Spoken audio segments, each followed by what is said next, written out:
Sean? Huh? Yes, I'm Sean.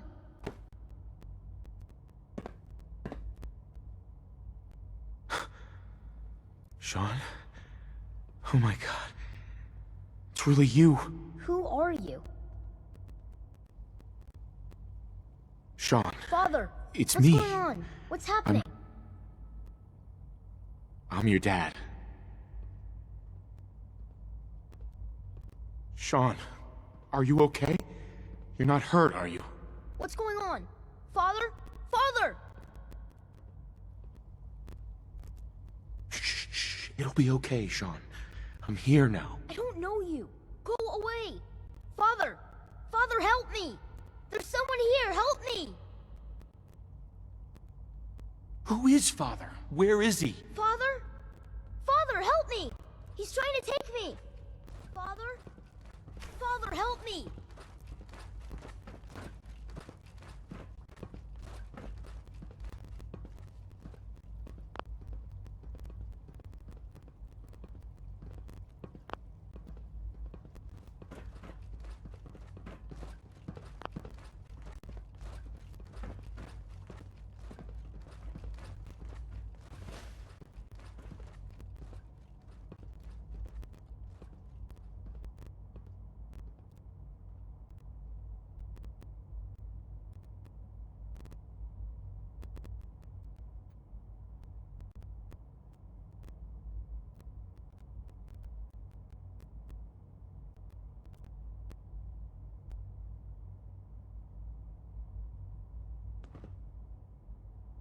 Sean. S923, recall code... Cirrus.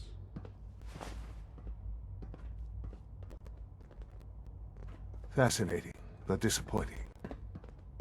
The child's responses were not at all what I anticipated. He's a prototype, you understand. We're only just now beginning to explore the effects of extreme emotional stimuli. Please try and keep an open mind. I recognize that you are emotional, and that your journey here has been fraught with challenges. Let's start anew. I am Father. Welcome to the Institute. Father? That's your name? Your title? Father is my unofficial title.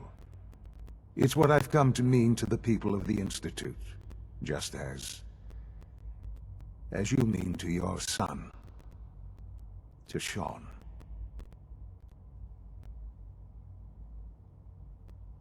I'll make this very simple. Where is my son? He's here, in the Institute. Closer than you think. But I need you to realize that this situation is far more complicated than you could have imagined. You have traveled very far, and suffered a great deal to find your son. Well, your tenacity and dedication have been rewarded. Mother, Father, it's good to finally meet you, after all this time. It's me. I am Sean. I am your son.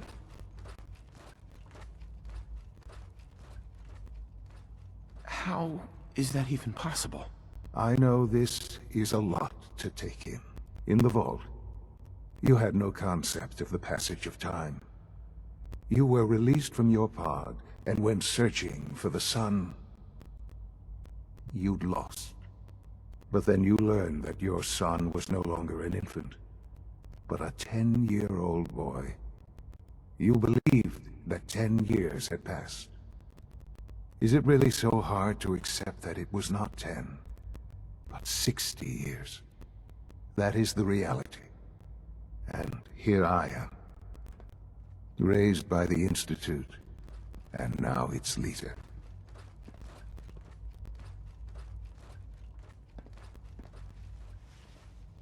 But why? Why take a child? Why take you? Ah, now that's the question, isn't it? Why me?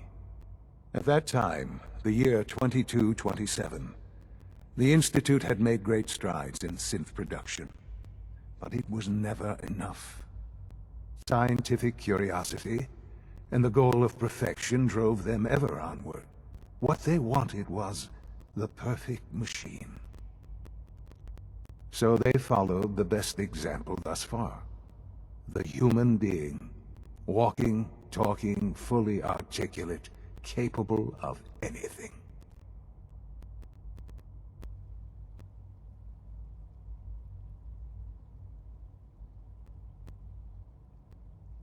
So the weird science experiments needed specimens.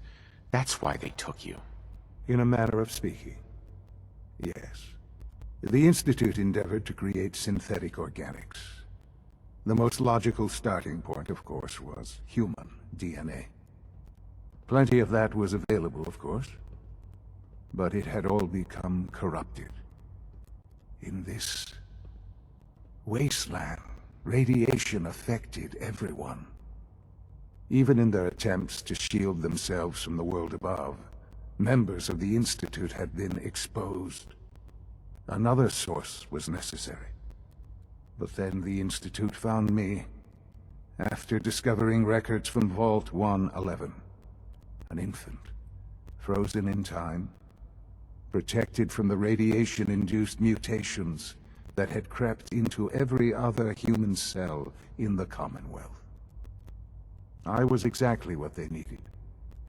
And so it was my DNA that became the basis of the synthetic organics used to create every human-like synth you see today.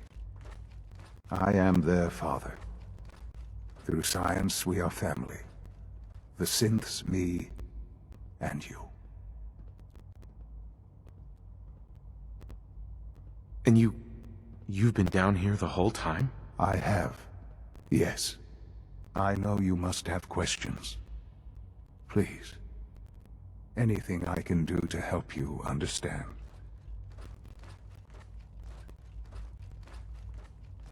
Kellogg. He worked for you? Kellogg. He was an Institute asset long before I arrived here. It wasn't until I became director that I learned of all the things he'd done. What kind of man he was. You knew the man was a psychopath, but you used him anyway? Would you have preferred that I turned him loose on the Commonwealth? At least keeping him on a short leash kept the collateral damage to a minimum. The Institute took advantage of Kellogg's vicious nature.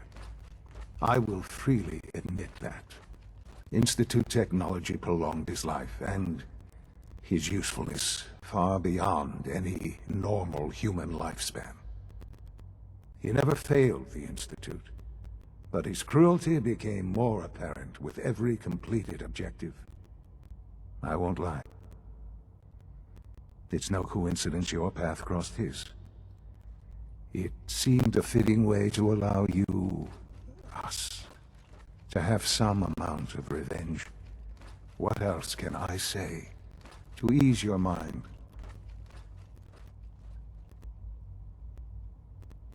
Your father. He never got to see you grow up? Yes. What happened to him was... I've gone over the records of the incident, of course. It seems what happened to him was an unfortunate bit of collateral damage. Collateral damage? Is that all she was to you? I forget that it's been such a short time for you. I don't have any direct memories.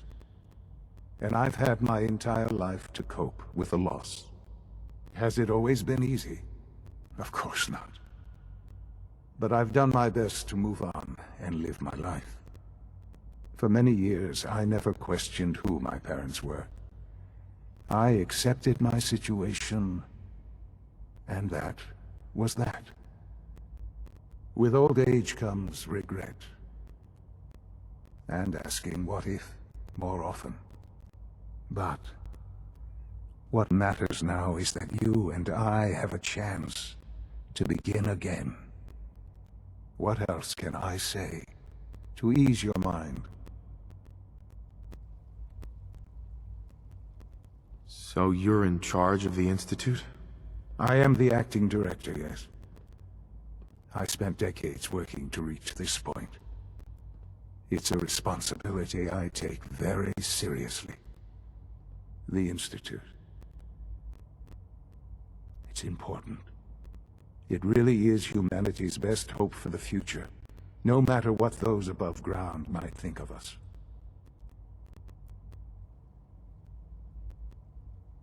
But, Director? Why you? I was the most qualified for the position, obviously. I've lived my life within these walls, dedicated to science like every other member of the Institute. My hard work has paid off. Ultimately, the Commonwealth has nothing to fear from us. Whatever you've seen or heard, I know I can convince you of that. Just give me time. I know there's more for us to discuss, but the Institute is on the verge of some important breakthroughs. Your presence would be appreciated as we approach them. I've been a part of something amazing here. I've helped to build a life for myself and the people of the Institute. And now, after all these years, you have an opportunity to help with that. Doesn't that intrigue you? Isn't that what you want?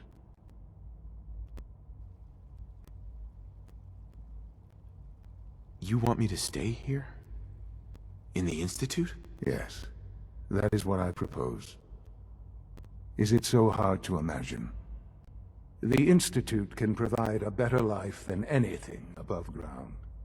You've been in the Commonwealth. You've seen what it's like. I assure you that you are better off with us.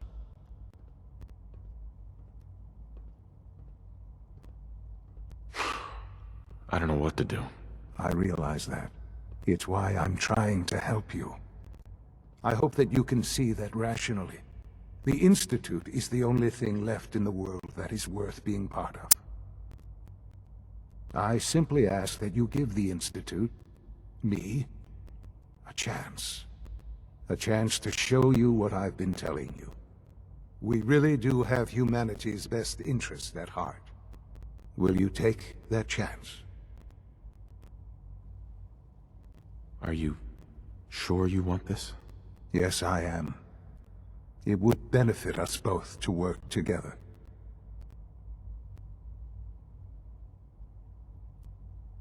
I just don't know. Just give it time. Give the Institute a chance.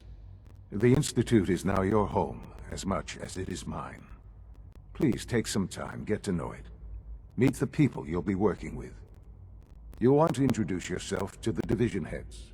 Dr. Fillmore in Facilities, Dr. Ayo in SRB, Dr. Holdren in Bioscience. And finally, Dr. Lee in Advanced Systems. They've all been notified of your arrival, of course. Meet them, and then we'll discuss what comes next.